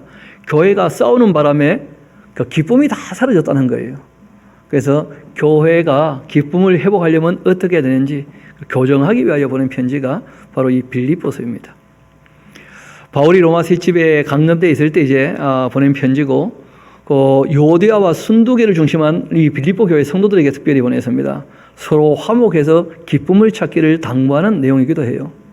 에바로 디도 편에 교정하는 편지를 보낸 것입니다. 그러니까 디도라는 분 계시고요, 에바브라라는 분 계시고요, 에바브라 디도라는 분 계셔요. 세 분 다 다른 분입니다. 그래서 이 디도는 늘 바울과 함께 일했고 그레데에서 이제 마지막 목회를 하셨던 그런 분이고, 그리고 에바브라는 골로새 교회 목회자이죠, 그렇죠? 에바브라 디도는 이 빌립보 교회 목회자예요. 바울이 개척한 교회가 다툼이 있고 반목이 생겨서 참 어렵게 되고 말았다는 거예요. 여러분, 교회에 참 다툼이 없으면 좋겠는데 한번 물어봅시다. 여러분, 교회에 만약에 목사님하고 장로님하고 싸운다, 그럼 보통 누가 이길 것 같습니까? 우리 교회는 누가 이길 것 같아요? 여러분, 그러면 좀 말하기 좀 애매합니까? 대답하기가? 그러면 장로님하고 권사님하고 싸우면 보통 누가 이깁니까? 여러분, 누가 이기는 게 아니고 다 마귀가 이깁니다. 교회에서는 절대 싸우면 안 돼요. 싸우는 순간 이미 마귀가 이기는 거예요. 그래서 주의 종은 마땅히 다투지 않아야 돼요. 그게 가장 기본입니다. 그래서 누가 혹시 먼저 큰 소리 내면 조용히 있으면 안 싸우게 돼요. 큰 소리 내는데 큰 소리가 나면 그때부터 싸우는 거예요. 일방적으로 큰 소리 날 때는 싸움이 일어난 거 아닙니다. 자, 한 사람이 가만히 있고 시간 지나면 또 다 해결이 되고 정리가 돼요. 서로 언성 높이지 않도록 참 중요한 것이죠. 여하튼 이 빌립보 교회는 그 반목이 생겼다는 거예요. 여러분, 이 남자들은 싸우면 보통 누가 중재를 하면 해결되는 수가 많습니다. 남자들은. 근데 여성들은 싸울 때 누가 중재하잖아요. 그러면 산파전이 돼가지고 싸움이 더 커집니다. 그러니까 진짜 싸우지 말아야 돼. 누구라도. 이 빌립보 교회는 여성이 중심된 교회였거든요. 잘 아시는 것처럼 자주장사 루디아가 개척을 했던 교회거든요. 바울이 그 빌립보에 있을 때. 그러고는 이제 여성들이 늘 중심이 되어 있으니까, 그러니까 여성들이 중심이 되어 있기 때문에 좋을 때는요 한없이 좋아요. 왜냐하면 교회 봉사나 주방 봉사 다 남자가 합니까? 여자들이 합니까? 그러니까 여성들이 분위기 좋으면 교회 분위기 너무 좋은데, 여성들끼리 싸우면 그러면 교회 분위기 엉망되고 맙니다. 그런 면에서 저는 참 우리 샤론 교회가 너무 좋아요. 7년, 제가 지금 8년 이렇게 있고 있는데, 교회 분위기 너무 부드럽고 좋거든요. 다 누구 덕이겠습니까? 여성 동지들 덕이에요. 거기에 비밀이 있는 거죠. 그래서 절대 싸우지 않도록. 그리고 교회는 군림하는 공동체가 아니고 섬기는 공동체예요. 그래서 하나님께 교회가 나아갈 때 기본 자세는 겸손인 것입니다. 상대를 나보다 더 낮게 여기는 데서 모든 게 시작되는 거예요. 문제는 이 교회가 시끄러워지게 되니까 그 에바브로 디도 목사님이 목회하는데 너무 골치 아픈 거예요. 그래가지고 또 여기 가서 한마디 했다가 싸움이 더 커지고, 또 저기 가서 한마디 했다가 더 커지고 막. 그러는 중에 이제 바울이 로마의 셋집에 감금되어 있다는 얘기를 듣게 되자 에바브로 디도 목사님이 그 아이디어 하나를 냈죠. 그게 뭐였냐면, 다 바울은 존경하니까 그 바울 사도에게 우리가 여태까지 데살로니가 교회를 돕든지 또 고린도 교회를 돕든지 했던 것처럼 그렇게 우리가 로마에 있는 바울도 또 한번 후원을 하자, 그렇게 얘기를 한 거예요. 그 루디아 같은 대단한 사업가가 있으니까 그런 경제적인 문제에 있어서는 얼마든지 이렇게 손을 펼칠 수 있는 입장이었던 거죠. 그렇게 하니까 그 요디하고 순두기하고 좋다, 그러면 우리도 모으자. 근데 문제는 모을 때 또 어떻게 모았느냐 하면 허영과 다툼을 가지고 모으는 거예요. 쟤네들은 얼마 모았냐면서. 사람으로 모은 게 아니고. 그렇게 또 모이게 된 돈을 모아가지고 안 가져 줄 수가 없죠. 제가 봤을 때 허영과 다툼으로 모았으니까 많이 모았을 것 같아. 그러니까 바울은 좀 덕을 받겠죠. 많이 모아왔으니까. 그런데 에바브로 디도 목사님 입장에서는 너무 마음이 무거운 거예요. 이건 전해드려도 이거는 막 편한 돈이 아니라, 어떻게 보면. 그래가지고 이제 바울에게 이걸 전달해 주면서 이분이 여태까지 긴장하고 있다가 바울을 만나면서 좀 이렇게 긴장이 풀렸던 모양이라. 여러분, 대단하게 긴장했다가 긴장이 풀리면 죽을 병이 옵니다, 보통. 그래가지고 이제 이 에바브로 디도 목사님이 몸져 누워버린 거예요. 그런데 문제는 그 소식이 이 빌립보 교회에 또 전달된 거라. 그러니까 빌립보 교회 성도들 입장에서는, 아니, 바울 선생님을 좀 돌보라고 보냈더니 젊은 목회자가 참 자기가 아파가지고 누워가지고 바울 선생님한테 짐만 되었네 하면서 교회가 또 걱정하기 시작하는 거예요. 근데 교회가 걱정한다는 얘기를 또 바울이 전해 들은 거라. 그게 바울이 또 그것 때문에 걱정이 돼. 그렇게 바울이 또 걱정한다는 얘기가 또 교회에 전달된 거예요. 걱정과 걱정이 계속 쌓인 거라. 이게 풀릴 수 있는 유일한 방법은 에바브로 디도 목사님이 나아야 되는 거예요. 그런데 바울이, 아니, 그 신유의 은사가 있었던 것처럼 보이지 않습니까? 그런데 놀랍게도 요를 깔고 이불을 덮어줘도 안 나요. 손수건 고사하고 막 그림자 고사하고. 그런데 참 놀라운 것은요, 우리 한번 따라합시다. 웬만한 병은 시간 지나면 낫습니다. 시간 지나니까 낫더라고 보니까. 여러분, 시간이 지나서 나도 누가 낫게 하신 겁니까? 다 하나님 낫게 하신 거예요. 빠른 시간에 낫는 것만이 그게 기적이 아니에요. 알고 보면 낫게 된 것이 다 기적입니다. 다 하나님께서 은혜를 베푸신 것이고, 우리가 실제로 매일 자고 쉴 때마다 새 힘을 주시는 거예요. 그렇지 않습니까? 그래서 이제 이 에바브로 디도 목사님한테 이 편지를 줘가지고 보낸 거예요.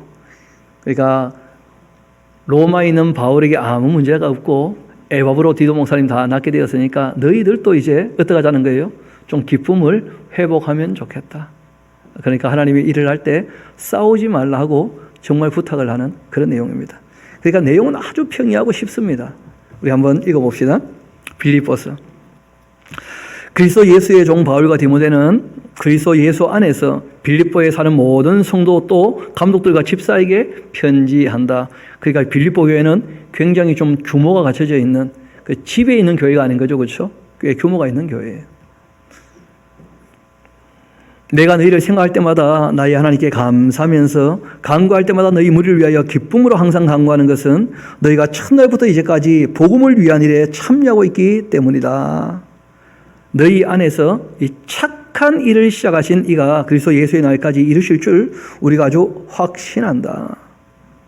내가 너희 무리를 위하여 이와 같이 생각하는 것이 마땅한 이유는 이는 너희가 내 마음에 있음이며 나의 매임과 복음을 변명함과 확정함에 너희가 다 나와 함께 은혜에 참여한 자가 되었기 때문이다. 그러니까 선교 후원해 준 것에 관해서 참 고맙다 하는 얘기를 하고 있는 것이죠. 내가 예수 그리스도의 그 심정으로 너희 무리를 얼마나 사모하는지 하나님께서 내 증인이시다. 내가 기도하노라. 너희 사랑을 그 지식과 모든 총명으로 점점 더 풍성케. 그러니까 여러분 사랑할 때에도 뭘 알고 사랑해야지 감정적으로만 안 됩니다. 인격적으로 사랑해야 돼요. 지성과 이성이 앞서고 감정이 따라와야지. 그래서 이분이 꼭 얘기를 하죠. 사랑을 지식과 모든 총명으로 점점 더 풍성케 그렇게 하시는 거예요.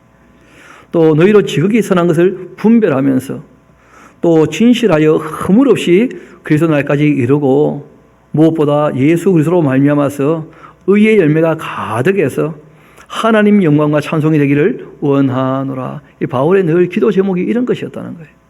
거기 무슨 개인적인 욕심이 전혀 없잖아요. 형제들아, 내가 당한 일이 도리어 복음 전파에 진전이 된 줄 너희가 알기를 내가 원한다. 이러므로 나의 매임이 그리스도 안에서 모든 시빌의 안과 그 밖의 모든 사람에게 나타났으니 형제 중 다수가 나의 매임으로 말미암아 주 안에서 신뢰함으로 겁없이 하나님 말씀을 더욱 담대히 전하게 되었다. 이 바울이 고난받는 거 보면서 그래 우리도 열심을 내자 그런 분이 있었다는 거예요. 또 어떤 일은 투기와 분쟁으로 어떤 일은 착한 뜻으로 그리스도를 전파한다는 거예요. 이 바울하고 경쟁하듯이 나 바울보다 더 열심히 할래 이런 사람도 있고 어떤 사람은 착한 뜻으로. 그런데 바울의 대답이 참 대단합니다. 이런 내가 복음을 변증하기 위하여 세우심을 받은 줄 알고 사랑으로 하는데 또 그들은 나의 매임에 괴로움을 당하게 할 줄로 생각하고 순수하지 못하게 다툼으로 그리스도를 전파한다. 그런데 그러면 어떠하냐? 바울이 안 싸우면 돼. 어떤 사람은 다투는 마음을 가지고 바울이 갇힌 것을 알고 막 열심히 내는데 보니까 그러나 바울 입장은 이런 거예요. 그러면 어떠하냐? 거칠애로 하나 참으로 하나 무슨 방도로 하든지 간에 전파되는 것이 그리스도시라면 이로써 나는 기뻐하고 또한 기뻐하겠다. 예수님이 전해진다면 그 말씀을 듣고 돌이키는 사람들 얼마든지 있을 거니까. 이것이 너희의 간구와 예수 그리스도의 그 성령의 도우심으로서 나를 구원에 이르게 할 줄로 아는 거로 나의 간절한 기대와 소망을 따라 아무 일이든지 부끄러워하지 않고 지금도 전과 같이 온전히 담대하여 살든지 죽든지 간에 내 몸에서 그리스도가 존귀하게 되게 하려 한다. 이유는 이는 내게 사는 것이 그리스도니 죽는 것도 유익하기 때문이다. 그러니까 고린도 후서나 로마서나 다 똑같은 말씀을 하는 거죠. 예수님이 나를 위해 죽으셨기 때문에 나는 이제 예수님을 위해 사는 것이니까. 그래서 더 이상 나를 위해 살지 않는 것이니까. 사나 죽으나 나는 다 죽는 것도 유익하게 여긴다. 그러나 만일 육신으로 사는 것 이것이 내 일의 열매라고 한다면 내가 아직 할 일이 있어서 살아있다고 한다면 그럼 맡겨진 일을 또 하면 되는 것이니까. 무엇을 택하여야 하는지 나는 알지 못하노라. 내가 그 둘 사이에 끼어 있는데 죽는 것 사는 것 근데 차라리 세상을 떠나 그리스도와 함께 있는 것이 훨씬 더 좋겠죠 당연히. 그런데 그렇게 하고 싶지만 내가 육신으로 있는 것이 너희를 위하여 더 유익하다. 그러니까 내가 나를 위해 살지 않고 너희들을 위해서 내가 지금 고생해도 전혀 이것을 문제 삼지 않는다. 이게 그런 표현이죠. 내가 살 것과 너희 믿음의 그 진보와 기쁨을 위해서 너희 무리와 함께 거할 이것을 내가 확실히 안다. 이 바울이 빌립보 교회에도 갈 뜻을 지금 비추고 있는 거예요. 너희 신앙의 진보를 위해 내가 너희와 함께 거할 것을 내가 알고 있다. 그런 얘기를 하죠. 내가 다시 너희와 같이 있으므로 그리스도 예수 안에서 너희 자랑이 나로 말미암아 풍성하게 하려고 하는 것이다. 오직 너희는 그리스도의 그 복음에 합당하게 생활하도록 해라. 이는 내가 너희에게 가보나 떠나 있으나 너희가 한 마음으로 서서 한 뜻으로 복음의 신앙을 위하여 협력하는 것과 또 무슨 일이든지 간에 대적하는 자들 때문에 두려워하지 아니하는 이 일을 듣고자 함이라. 지금 한 마음과 한 뜻이 아니니까 얼마나 시끄럽습니까?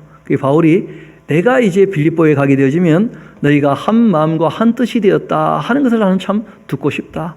그러니까 내가 이 편지를 보냈을 때 내가 가기 전에 너희들이 서로 간에 좀 화해하고 하나가 되어라. 예, 그런 말씀을 하신 거예요. 무슨 일이든지 간에 대적하는 자들 때문에 두려워하지 아니하는 이 일을 듣고자 합니다. 이것이 그들에게는 멸망의 증거고 너희에게는 구원의 증거니 이는 하나님께로부터 난 것이라. 그리스도를 위하여 너희에게 은혜를 주신 것은 다만 그를 믿을 뿐 아니라 또한 그를 위하여 고난도 받게 하려고 하는 것이다. 그러니까 바울은 신령한 복 이외에 예수 믿고 복 받는다 할 때 무슨 세상적인 성공이나 세상적으로 뭐 돈 많이 버는 것이나 이런 것으로 얘기한 적이 단 한 번도 없어요. 복음서에도 없고 당연히. 그렇지 않습니까? 오히려 무슨 얘기를 합니까? 악한 시대에는 신앙생활을 바르게 하면 고난도 닥치는 법이다. 그걸 내가 다 미리 말했지 않느냐. 그런 얘기를 하시는 거예요.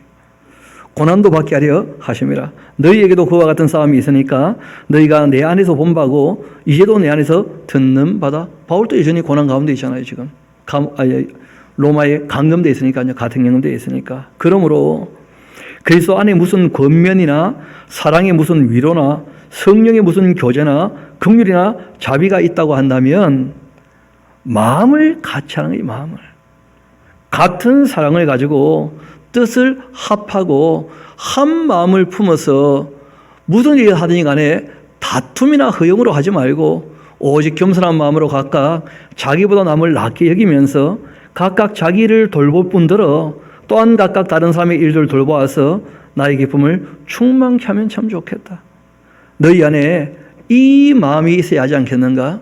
곧 그리스도 예수의 그 마음이신데 그는 근본 하나님의 본체가 되시는 분임에도 불구하고 하나님과 동등됨을 취할 것으로 여기지 아니하시고 오히려 자기를 비워 종의 형체를 가져 사람들과 같이 되셨고 사람의 모양으로 나타나셨는데 자기를 얼마나 낮추셨는지 죄 없으신데 죄인처럼 죽으셨다는 거예요. 죽기까지 복종하셨다는 거예요.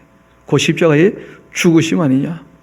이름으로 하나님께서 오히려 그분을 예수님을 지극히 높여 모든 이름 위에 뛰어난 이름을 주시고 하늘에 있는 자들과 땅에 있는 자들과 땅 아래에 있는 자들로 모든 무릎을 예수 이름에 꿇게 하시고 모든 입을 예수 그리스도를 주라 신하게 해서 하나님 아버지께 영광을 돌리게 하신 것이다.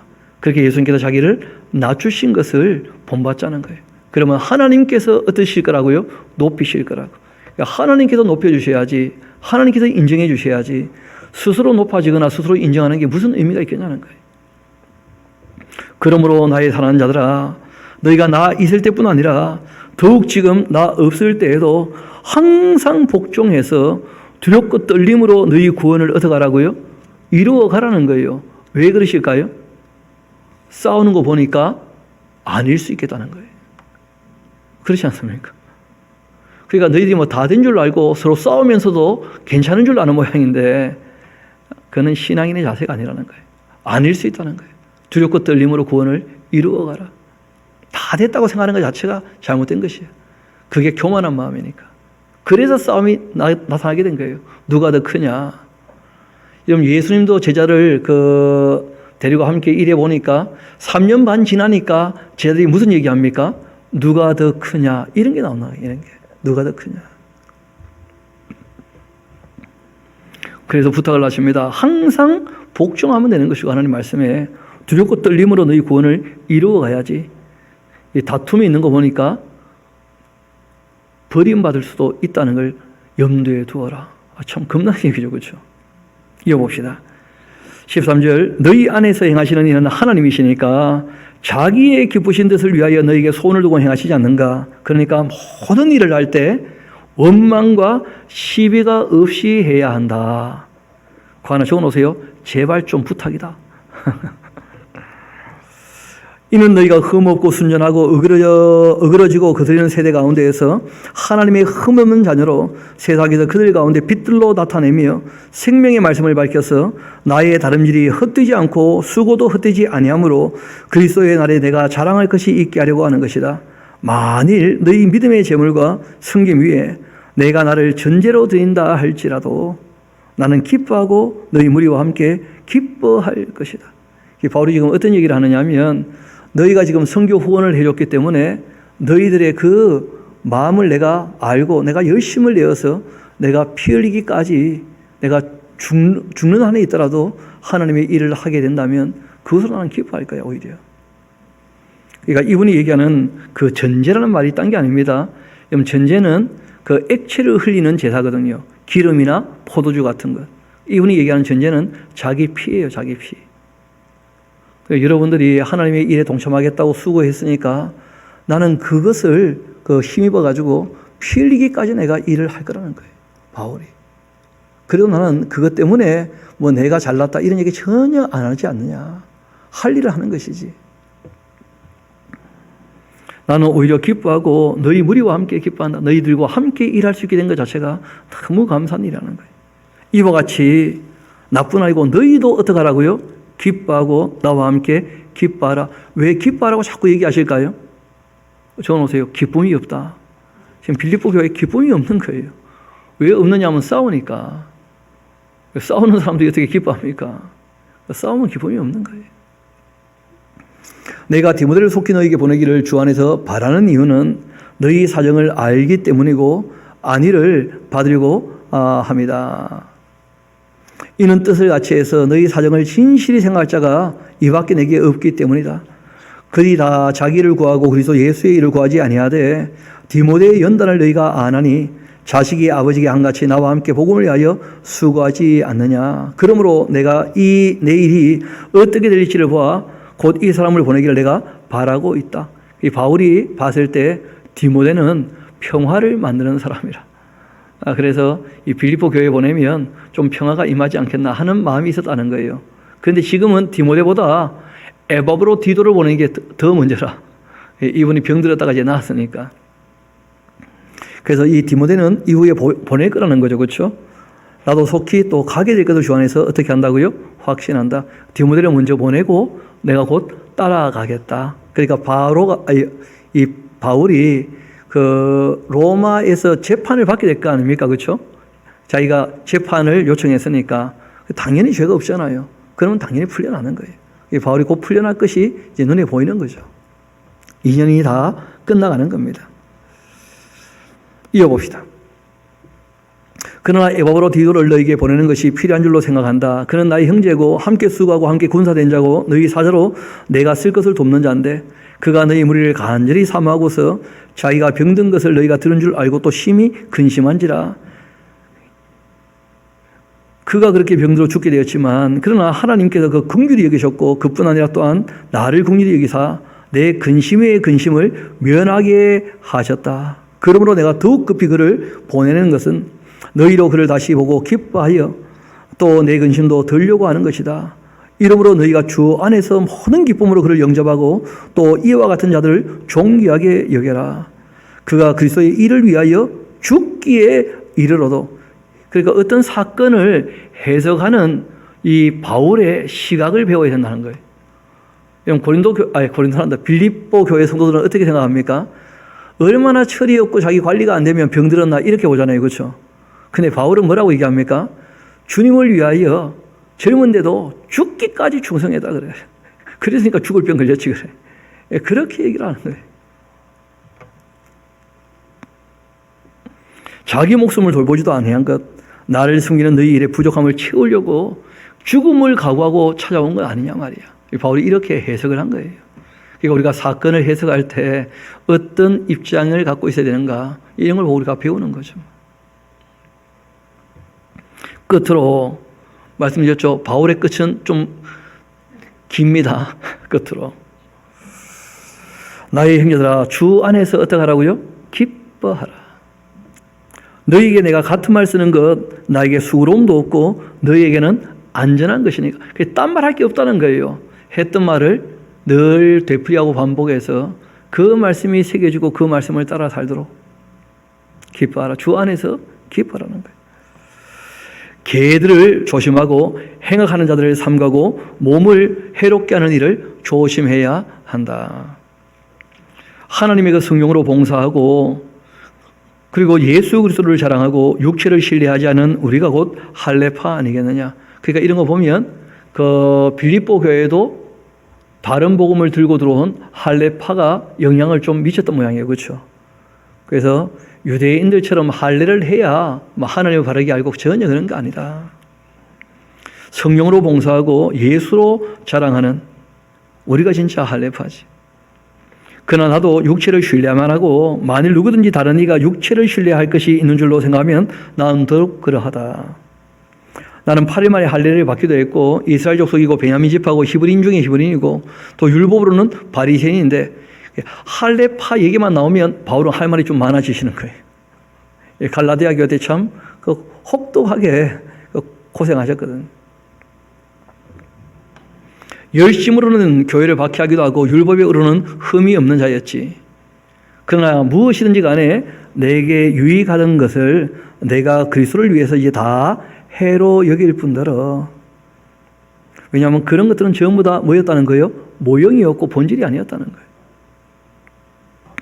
또한 모든 것을 해로 여기면 내 주 그리스도 예수를 아는 그 지식이 이런 게 중요하죠. 그렇죠? 그러니까 뒤로 가면 갈수록 자꾸 뭐가 나옵니까? 바르게 알아야 된다는 거예요. 바르게. 이래 보니까 알게 되는 거예요. 예수 그리스도를 아는 지식이 가장 고상하기 때문이다. 내가 그를 위하여 모든 것을 잃어버리고 배설물로 여기는 것은 그리스도를 얻고 또 그 안에서 발견되려고 하는 것이니 내가 가진 의는 율법에서 난 것이 아니다. 그 바울은 자기 의는 이제 별로 의미 없다고 생각한다는 거예요. 그 자기 의가 강하면 자꾸 누가 크냐가 나오는 거예요. 내가 이만큼 했는데. 그리스도의 의가 있는 사람은 하나님 앞에서 자기가 내세울 게 뭐가 있어요? 다 겸손하게 되는 것이지. 그래서 하나님의 의가 있어야지 우리에게. 자기 의가 있으면 안 돼요. 이 바울이 얘기하는 것입니다.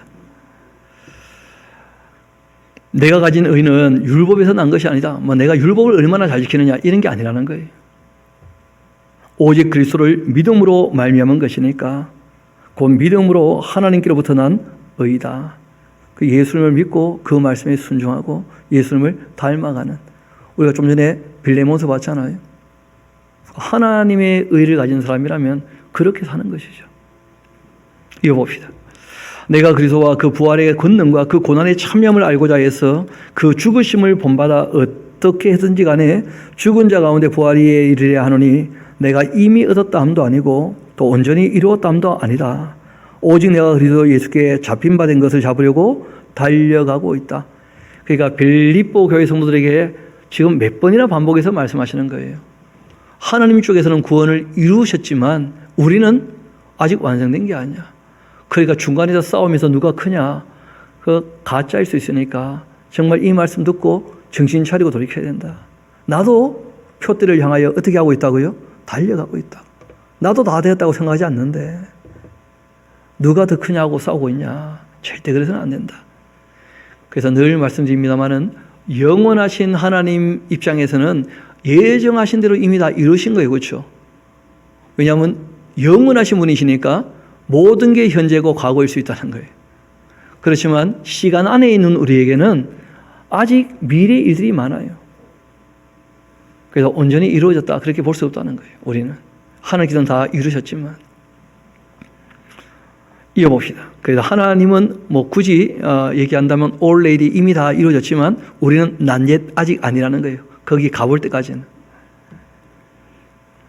다시 한번 봅시다. 12절. 나는 이미 얻었다 하지도 않고 온전히 이루었다 하지도 않겠다. 오직 내가 그래서 예수께 잡힌 바 된 것을 잡으려고 달려가노라. 하나님은 우리를 잡으셨지만 우리가 인격이니까 우리가 또 잡힌 바 된 것을 잡으려고 달려가야 돼. 하나님께서 하신 이루신 일을 우리가 이루어 가야 됩니다. 형제들아 나는 아직 내가 잡은 줄로 여기지 않고 오직 하늘 즉 뒤에 있는 것은 잊어버리고 앞에 있는 것을 잡으려고 표대를 향해 그래서 예수 안에서 하나님이 위에서 부르신 부름의 상을 위하여 달려가고 있다. 그러므로 누구든지 우리 온전히 이룬 자들은 이렇게 생각하자. 만일 어떤 일에 너희가 달리 생각한다면 하나님이 이것도 너희에게 나타내실 것이다. 오직 우리가 어디까지 이뤘든지 그대로 행하면 좋겠다.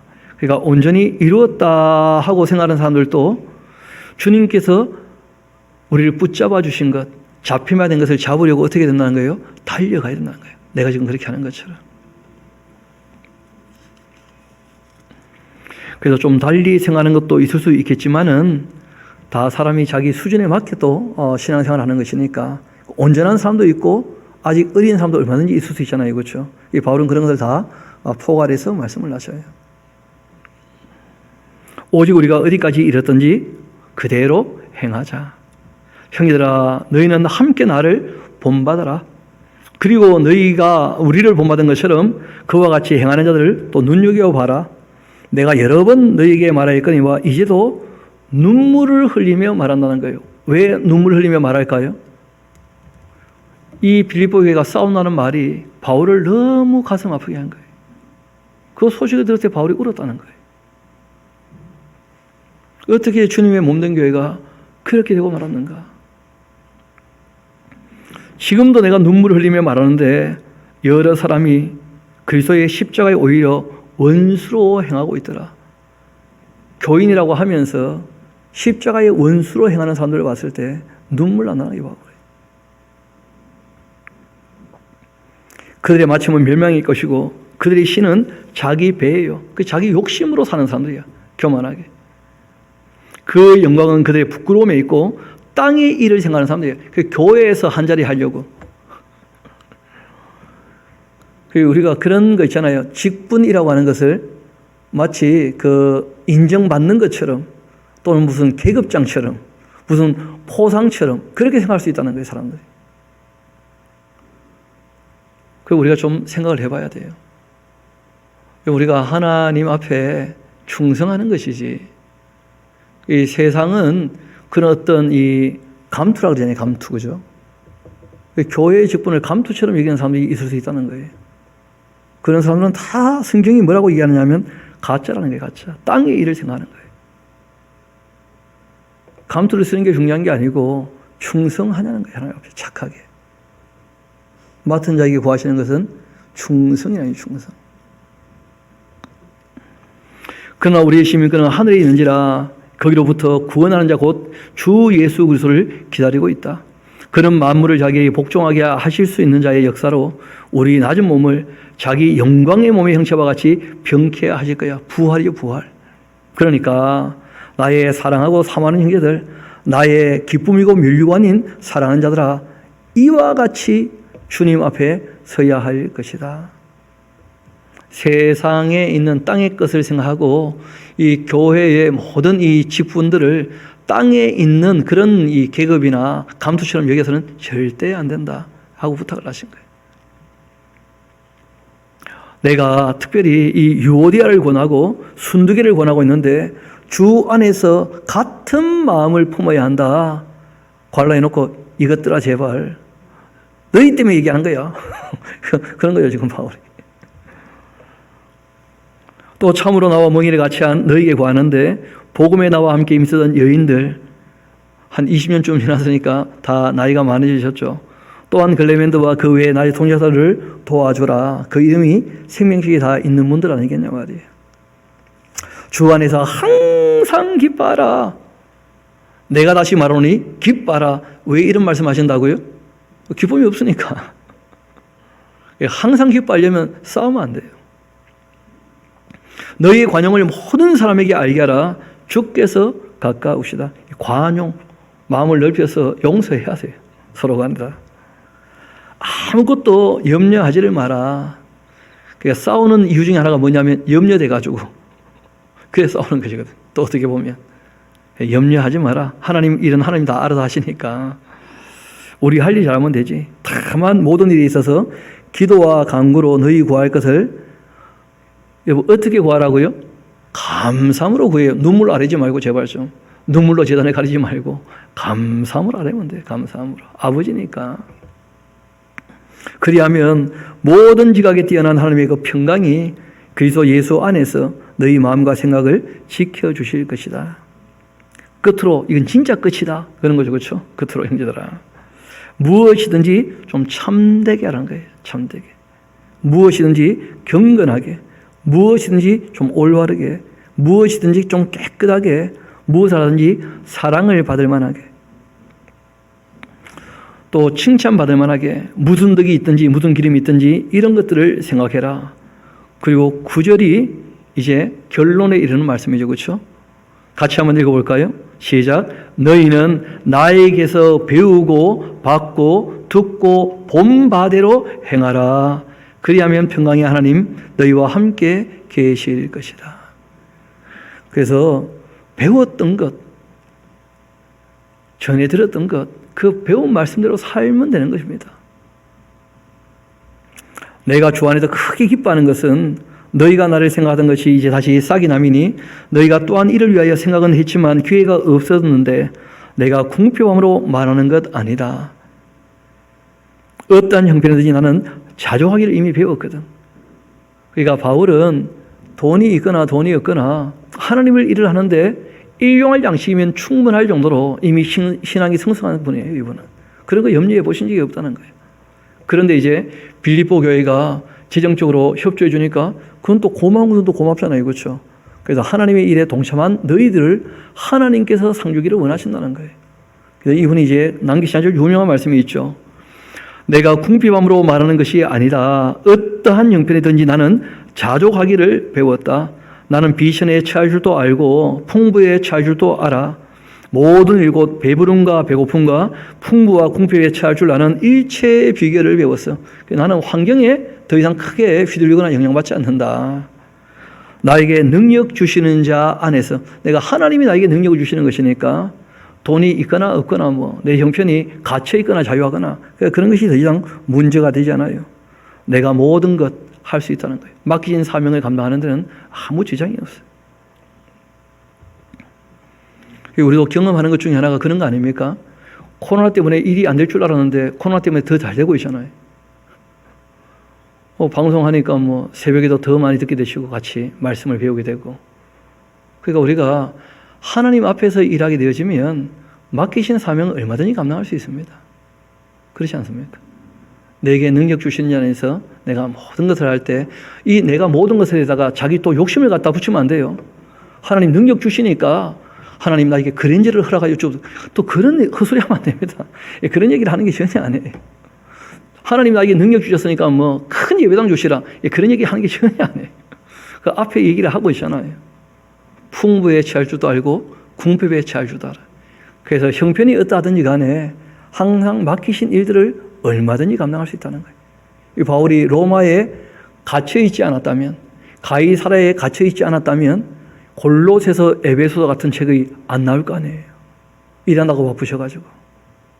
그래서 이분이 깨닫게 되는 거예요. 아, 나는 갇혀있는 것처럼 보였지만 내가 하나님이 사랑하는 마음이 있고 일하려고 하니까 하나님께서 나를 통해서 뭐 하신다는 거예요? 일을 하신다는 거예요. 내게 능력 주시는 자 안에서 나에게 맡겨진 모든 사명을 내가 감당할 수 있다. 그런 얘기를 하신 거예요. 그러나 너희가 내 괴로움에 함께 참여했으니 잘했다. 그러니까 돈이 없으니까 괴롭기는 좀 괴로웠던 모양이죠. 그렇죠? 고마운 거죠. 그러니까 그건 참 잘하신 거다. 빌립보 사람들아 너희도 알거니와 복음의 시초부터 내가 마게도냐를 떠날 때 주고받았던 내 일에 참여한 교회는 너희 외에 아무도 없었다.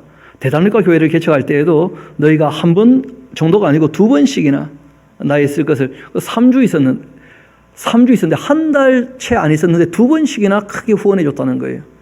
왜냐하면 사업가가 계시니까 가능한 거죠. 어떻게 보면 자주장사 루디아가 계셨으니까. 그래서 함께 일할 수 있게 되었다는 거예요. 그러니까 참 그런 게 고마운 거죠. 빌립보 교회. 내가 선물을 구하는 게 아니다.